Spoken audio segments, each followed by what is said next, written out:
quand ils ont pressé mon téléphone contre ma paume. J'ai failli lui rire au nez. Au lieu de cela, je me suis figée. Je m'appelle Amélie Morel. J'ai 29 ans, je suis analyste financière, rationnelle à l'excès. Je ne crois pas aux présages, aux voyantes ou aux avertissements dramatiques chuchotés par des inconnus dans les gares. Surtout pas venant d'une vieille femme emmitouflée dans des épaisseurs d'écharpe, ses yeux perçants me transperçant comme si elle connaissait déjà mes secrets. Je me dépêchais pour attraper le train de 18h40 pour aller voir mon fiancé Julien. Nous étions censés finaliser les détails du mariage ce soir-là. Ma vie était prévisible, structurée, sûre, et pourtant je ne m'ennuyais pas. Je me suis dit que c'était de la curiosité, peut-être de l'instinct, peut-être la façon dont elle l'avait dit, pas de manière théâtrale, mais urgente. Alors, au lieu de me rendre à l'appartement de Julien, je suis retournée chez moi. À 19h12, je me tenais à l'intérieur du placard de ma propre chambre, le cœur battant, me sentant ridicule parmi les manteaux d'hiver et les boîtes à chaussures. J'ai failli sortir. Puis, j'ai entendu ma porte d'entrée se déverrouiller et la voix de Julien à l'intérieur de mon appartement. Je n'étais pas censée être là. Julien avait un double des clés pour les urgences. C'est ce qu'il avait dit quand je les lui avais données il y a 2 ans. À l'époque où l'amour semblait simple. À l'époque où il m'embrassait le front et m'appelait sa future femme comme si c'était une promesse, pas une stratégie. À travers la mince porte du placard, je l'ai entendu entrer avec assurance. Aucune hésitation. Il n'a pas appelé mon nom. Puis un autre bruit. Des talons hauts. Le rire étouffé d'une femme. Mon estomac s'est noué. Depuis des mois, les choses n'allaient pas. Julien était devenu distant, protecteur envers son téléphone, prompt à critiquer ma façon de m'habiller, le fait que je travaille tard, le fait que je n'étais pas assez chaleureuse ces derniers temps. Il disait que le stress du mariage change les gens. Je le croyais parce que c'est ce que je fais. Je calcule les risques dans des tableurs, mais je les ignore en amour. Je les ai entendus passer dans le salon. Le grincement familier de mon canapé s'affaissant sous le poids. Ce n'était pas le mien. Des verres qui s'entrechoquent. Il avait apporté du vin chez moi pour une autre femme. Je t'avais dit qu'elle serait dans ce train, a-t-il dit nonchalamment. Silence. Puis sa voix à elle, amusée. Tu es sûr qu'elle ne soupçonne rien? Il a ri. Et à ce moment-là, caché entre mes manteaux, j'ai réalisé que quelque chose n'allait pas seulement mal. C'était planifié. Mes oreilles bourdonnaient, mais je me suis forcée à rester immobile. Planifié? Ce mot résonnait plus fort que leur rire. Elle est prévisible, a dit Julien, et je pouvais imaginer l'inclinaison arrogante de sa bouche. Elle ne me questionnerait jamais. Elle pense que je suis stressée par le mariage. La femme a fredonné d'un air approbateur, et l'appartement? Je m'installerai officiellement après la lune de miel. Une fois les papiers signés, c'est pratiquement à nous. À nous. Mon placard semblait plus petit. L'air plus rare. Les papiers. J'ai mentalement rejoué le mois dernier. Julien insistant pour que nous simplifions nos actifs. Lui poussant pour des comptes joints, me convainquant de transférer mes économies dans un fonds d'investissement partagé qu'il gérait. J'avais hésité, mais il en avait fait une question de confiance, d'unité, d'amour. Elle n'a aucune idée de ce qu'elle a signé, a-t-il continué en versant plus de vin. Le temps qu'elle s'en rende compte, l'argent aura déjà été déplacé. Déplacé. Toutes mes économies d'une vie. La femme a ri doucement. Tu es impitoyable. Non, a-t-il corrigé. Je suis efficace. Mes mains tremblaient, mais mon esprit s'est aiguisé. Je n'avais pas le cœur brisé. Pas encore. Je calculais chaque document, chaque mot de passe, chaque point d'accès. Il prévoyait de m'épouser, de me vider, puis de me jeter. Et soudain, l'avertissement de la vieille femme n'avait plus rien de mystique. Cela ressemblait à une évasion de justesse. Puis Julien a dit quelque chose qui m'a glacé le sang. Après-demain, elle ne sera plus un problème. Après-demain, elle ne sera plus un problème. Les mots ne semblaient pas dramatiques. Ils semblaient logistiques, comme le report d'une réunion. La femme a marqué une pause. Tu es sûr pour le timing? Julien a expiré lentement. Elle sera dans le 18h40. Je lui ai dit de le prendre parce que la circulation est imprévisible ce soir. Il y a des travaux près du pont. Le pont? Ma gorge s'est serrée.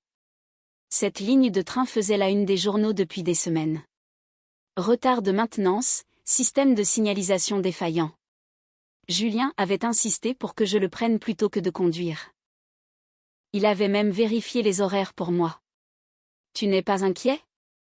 A demandé la femme. Il a ricané. Ce n'est pas comme si je la poussais. Les accidents arrivent. Des accidents. J'ai senti l'air quitter mes poumons. Il ne prévoyait pas seulement de me voler. Il se positionnait pour quelque chose de pire. Un fiancé tragique, un partenaire en deuil, des polices d'assurance, de la sympathie, les mains propres. Je me suis souvenu avoir signé cette mise à jour d'assurance vie le mois dernier. Il avait dit que c'était responsable avant le mariage. Mes genoux ont failli lâcher. Depuis le salon, les verres ont de nouveau trinqué. À de nouveaux départs, a dit la femme, à la liberté, a répondu Julien.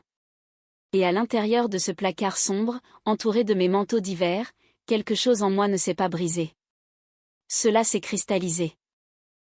Il pensait que j'étais prévisible. Il pensait que j'étais déjà partie. Il n'avait aucune idée que je me tenais à 3 mètres d'eux, vivante, écoutant, et plus du tout amoureuse. Je n'ai pas jailli du placard. Je n'ai pas crié. Je ne les ai pas affrontés. Je suis restée là à respirer lentement, laissant le choc me consumer jusqu'à ce qu'il devienne froid. Julien pensait que j'étais dans ce train. Pensait que j'étais à quelques heures de faire les gros titres, ou à tout le moins légalement coincée et financièrement vidée. Il avait déjà bougé émotionnellement, stratégiquement, et probablement légalement. Bien. Cela signifiait qu'il était à l'aise. Les gens à l'aise font des erreurs. J'ai attendu d'entendre la porte de la chambre s'ouvrir. Ma chambre. Leurs pas, le bruit sourd de mon matelas qui s'affaisse. J'ai déverrouillé mon téléphone en silence, pas pour appeler la police, pour enregistrer de l'audio d'abord, puis de la vidéo, juste par une fente de la porte du placard. Assez pour capturer les visages, les voix, le vin, l'intimité dans mon espace. Des preuves. J'ai envoyé des copies vers un dossier cloud privé dont Julien ignorait l'existence. Un dossier pour lequel il s'était moqué de moi un jour. Toi et tes sauvegardes, m'avait-il taquiné. Oui, moi et mes sauvegardes. Quand je les ai entendus se diriger vers la douche, je me suis glissée dehors silencieusement, pieds nus, le cœur stable. Maintenant, j'ai attrapé mon ordinateur portable, mon disque dur externe, mon passeport et le dossier des documents signés sur mon bureau. Au moment où ils réaliseraient que j'étais rentrée, je serais déjà en train de tout réécrire. Ils pensaient que demain m'effacerait. Ils avaient tort. Demain les exposerait. Je n'ai pas dormi cette nuit-là. À 2h17 du matin, j'étais assise dans ma voiture à 2 pâtés de maison, l'ordinateur portable brillant contre le pare-brise, reconstruisant ma vie ligne par ligne. D'abord, je me suis connectée au portail d'investissement joint. Julien y avait accès, mais moi aussi. J'ai gelé chaque transfert prévu pour le matin. Ensuite, j'ai initié un signalement de révision de conformité, dénonciation anonyme, activité suspecte, manipulation financière potentielle. En tant qu'analyste financière, je savais exactement quels mots-clés déclenchaient des audits automatiques. Fraude, coercition, modification de bénéficiaires non autorisés. Ensuite, j'ai envoyé un email à notre avocat. Objet urgent mariage reporté. Pas d'émotion, juste de la documentation jointe, des horodatages, des clips audio enregistrés, des copies des changements de police que Julien m'avait poussé à signer. À 6h35, j'ai programmé une réunion avec le fournisseur d'assurance. J'ai demandé un gel des bénéficiaires en attendant l'enquête. Puis j'ai fait quelque chose de plus froid. J'ai envoyé un SMS à Julien à 6h39. Train retardé. Je pense rentrer à la maison à la place. 3 points sont apparus instantanément. Non, reste là. C'est bon. Je te rejoindrai plus tard.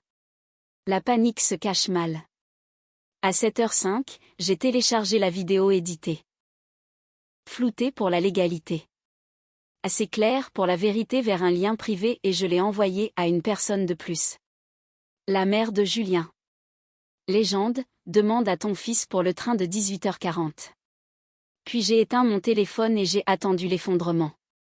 Mon téléphone a explosé de nouveau à 9h12. 37 appels manqués, 22 de Julien, 5 de sa mère, 3 de notre avocat, et un message vocal que j'ai écouté 2 fois. Amélie, qu'est-ce que c'est que ça? La voix de Julien n'était plus calme. Elle n'était pas efficace. Elle s'effilochait. Pourquoi ma mère vient-elle de m'appeler en pleurant? Pourquoi la banque gèle-t-elle le compte? Qu'est-ce que tu as fait? Je n'ai pas répondu. J'ai regardé. À midi, le département de la conformité avait formellement suspendu tous les transferts en attendant l'enquête. Les privilèges d'accès de Julien ont été temporairement restreints. Il a essayé de se connecter cette fois. Je pouvais le voir dans le journal d'activité. Le désespoir laisse des empreintes. À 13h03, il s'est présenté à mon appartement. Cette fois, j'étais à l'intérieur, pas caché. Il a frappé à la porte. Amélie, ouvre. Nous devons parler. Devoir? Le même mot qu'il avait utilisé quand il avait besoin de ma confiance, de ma signature, de mes économies. J'ai ouvert la porte lentement. Il avait l'air pâle, échevelé. Pas d'inclinaison arrogante, pas d'efficacité. Tu as mal compris, a-t-il commencé immédiatement. C'est une blague. Tu sais comment les gens parlent. J'ai incliné la tête. À propos des accidents. Sa bouche s'est ouverte. Refermée. Je ne suis pas montée dans le train, ai-je dit doucement. Pour la première fois depuis que je le connaissais, Julien avait l'air effrayé. Et j'ai réalisé quelque chose. Ce n'était plus seulement une question d'argent. C'était une question de contrôle. Et il venait de le perdre. Julien a continué à parler. Quand les menteurs paniquent, ils se noient dans les mots. Tu surréagis. Tu fais toujours ça. Tu déformes les choses. Amélie. Tu as entendu la moitié d'une conversation. J'en ai entendu assez, ai-je dit calmement. Il s'est approché. Tu es en train de tout gâcher. Les comptes, le mariage, ma réputation. Ta réputation? Pas nous. Pas l'amour. Juste la gestion des dégâts. Je l'ai observé attentivement. Dis-moi quelque chose, ai-je dit. Si j'étais montée dans ce train et que quelque chose s'était passé, aurais-tu pleuré à mon enterrement? Il n'a pas répondu immédiatement. Ce silence a été ma conclusion. Son téléphone a vibré. Il a regardé vers le bas. J'ai vu la couleur quitter son visage. La conformité avait intensifié la révision. Le fournisseur d'assurance avait signalé les changements de bénéficiaires comme potentiellement contraints. Notre avocat s'était formellement retiré de la représentation en attendant l'enquête. Et puis il m'a regardé, pas en colère, acculé. Tu l'as envoyé à ma mère, a-t-il chuchoté. Oui. Elle pense que j'ai essayé de. Tu l'as fait. La vérité siégeait entre nous. Lourde et irréversible. Il est parti sans claquer la porte. Sans une autre menace, sans dignité. 2 jours plus tard, j'ai appris autre chose. Le train de 18h40 n'a jamais déraillé, mais il a été bloqué pendant des heures à cause d'un dysfonctionnement de signalisation près du pont. Un accident qui ne demandait qu'à arriver. Je ne sais pas qui était cette vieille femme. Je ne l'ai jamais revue, mais parfois, quand je me tiens dans cette gare, je me demande, est-ce qu'elle m'avertissait à propos du train ou à propos de l'homme que j'ai failli épouser? Dans tous les cas, j'ai écouté. Cette histoire est un rappel puissant que l'intuition est souvent notre meilleure défense contre les manipulateurs. Amélie a utilisé ses compétences professionnelles pour se protéger d'une situation qui aurait pu être fatale. La trahison de Julien n'est pas seulement financière, elle est profondément humaine, touchant au cœur de la confiance et de la sécurité. En transformant sa peur en une stratégie glaciale et méthodique, elle a repris le contrôle de son destin. La figure mystérieuse de la vieille femme dans la gare ajoute une touche de réalisme magique qui souligne que, parfois, le destin nous envoie un signe au moment où nous en avons le plus besoin. On voit ici que la vengeance la plus efficace n'est pas violente, mais administrative et irréfutable. Qu'auriez-vous fait à la place d'Amélie si une inconnue vous donnait un tel avertissement? Auriez-vous écouté votre instinct ou auriez-vous pensé qu'elle était simplement folle? Dites-le moi en commentaire.